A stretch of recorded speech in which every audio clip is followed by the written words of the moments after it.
So how do we look at it? So here's a couple examples of how this looks like for a farm.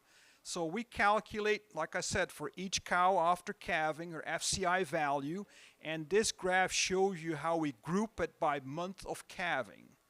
So we assume that all those animals that calved in that month went through the same management style. You know, they're going to have the same impacts by weather, housing, etc.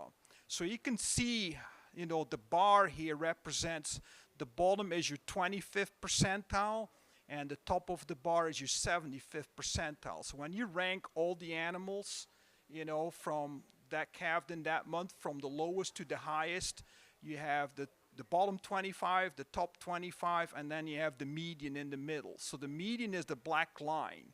So the 50th cow is where the median is. So how do you interpret this? You basically look at how the bar moves around that red line. So if everything was great, these blocks would all be above that red line, which means over 100. But you know, you're going to have some cows that do great. You're going to have some cows that don't do so well.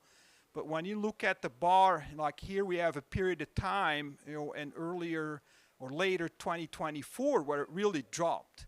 So what happened with those animals that calved in this month? And then it picked back up and we did well. Now we had another drop. So you can look at how these bars move.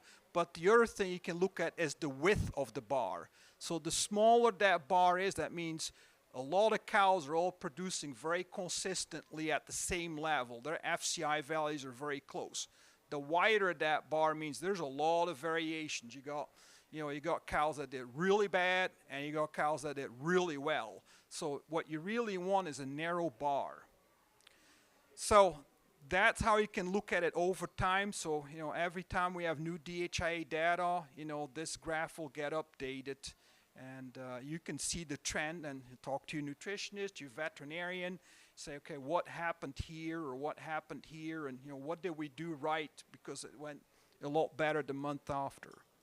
If you want to look at the individual data, so you know, there's other factors to consider when you start evaluating. So for each calving month, you get the counts.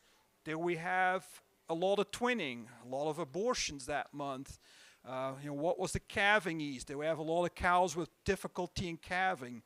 We look at gestational length. We look at, you know, short versus long, you know, somatic cell count. Do we have a lot of cows that started out with mastitis?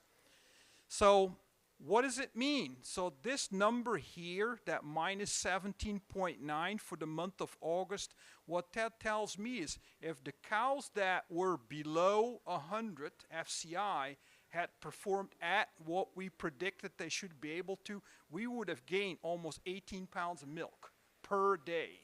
So that's a significant amount of opportunity to improve that transition cow management program. So you can see here in this column, you know, how much opportunity of improvement there is in any given month. We also have a way of looking at this on an annual basis. So instead of just looking at each month, at what does my program look like over the past, you know, 12 months. So there's an annual summary here, so you can look at, you know, what if my cows that had calved in the past month had been at 100 FCI or higher. So it gives you actual numbers here of what we believe you could have gained. So this line here on first lactation cows in this herd, we could have gained almost 5 pounds per day if these animals that were below had gone above 100. On our older lactation cow second, that number goes up to 8.6. And then on the third and greater, 11 pounds. When you look at it as a whole, for example, that third lactation, we could have gained 4,000 pounds of milk over a 35-day period for all those animals that performed below expectations. So those are some things you can look at as a whole for the whole herd. You know, your culling rates, you know, how many more cows did you cull because of a poor transition? Some want to just look at individual animals. So here's a graph. Each dot represents a cow at first, second, or third lactation. So you can see, you know, that 100 is again the desired line. You know, you want 100 or above, but you can see cows that perform below. And if you kind of look across, you can see here that in early 2025, we started seeing more cows drop below that 100 line. So the question then is why? That's when you start, talking to the folks on the farm, the management team, the nutritionists. What did we do somewhere here between, the end of 2025 and what's happening here, later in 2025, like August? Why are we seeing more cows dropping? So that's a way to look at individual animals.